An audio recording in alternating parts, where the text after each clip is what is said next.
Saya jadi pulang nak. Bayi mak. Bawa barang kenyang. Wah. Buat sambal apa? Nasi. Ya anu mau. Rantang. Rantang. Ya, makasih ya nak. Makasih ya di. Rangkit aku di. Jam 6 mak. Dari mana? Iya. Tidak apa deh. Tidak macet pun jalan kalau dia sampai siang sih kuat. Baik. Mak balik sehat je di mak. Alhamdulillah. Makan jago. Ulun ni mak.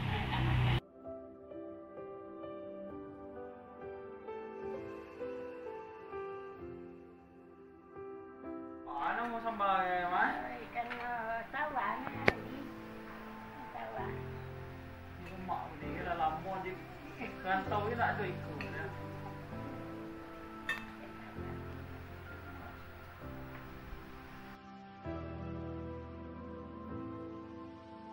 Yo lo mak ikannya mak.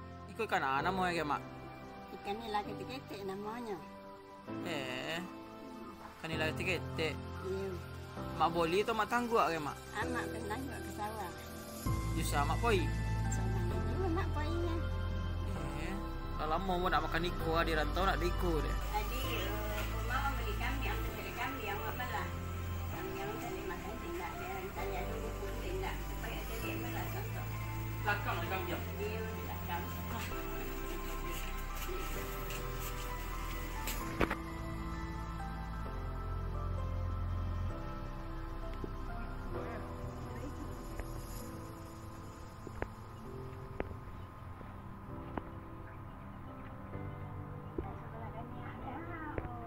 Ino kedua. Ino kedua, kalau anak total mati anak, mati anak, mati lagi ada mati anak. Mati anak.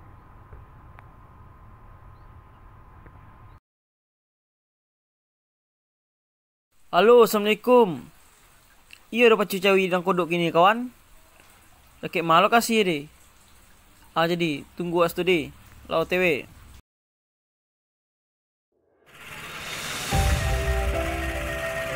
Kali lagi informasi buat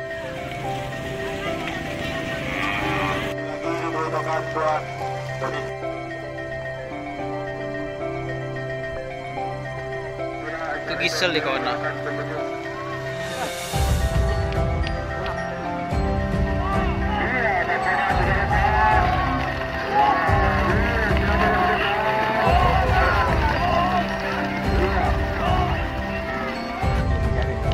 Rendah ini hitam ya. Kemerun juga kan. Bayu kemerun ni barang. Putih ni. Lain ajunya.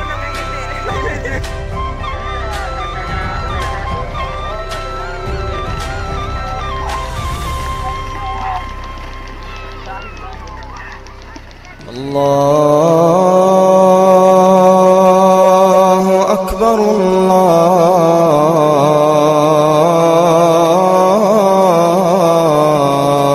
Akbar. A'udzu billahi minasy الشيطان الرجيم بسم الله الرحمن الرحيم ولقد استهزئ برسل من قبلك فحاق بالذين سخروا منهم ما كانوا به يستهزئون قل سيروا في الأرض ثم انظروا كيف كان عاقبة المكذبين لمن ما في السماوات والأرض قل لله كتب على نفسه الرحمة لا يجمعنكم إلى يوم القيامة لا ريب فيه الذين خسروا أنفسهم فهم لا يؤمنون.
Iya.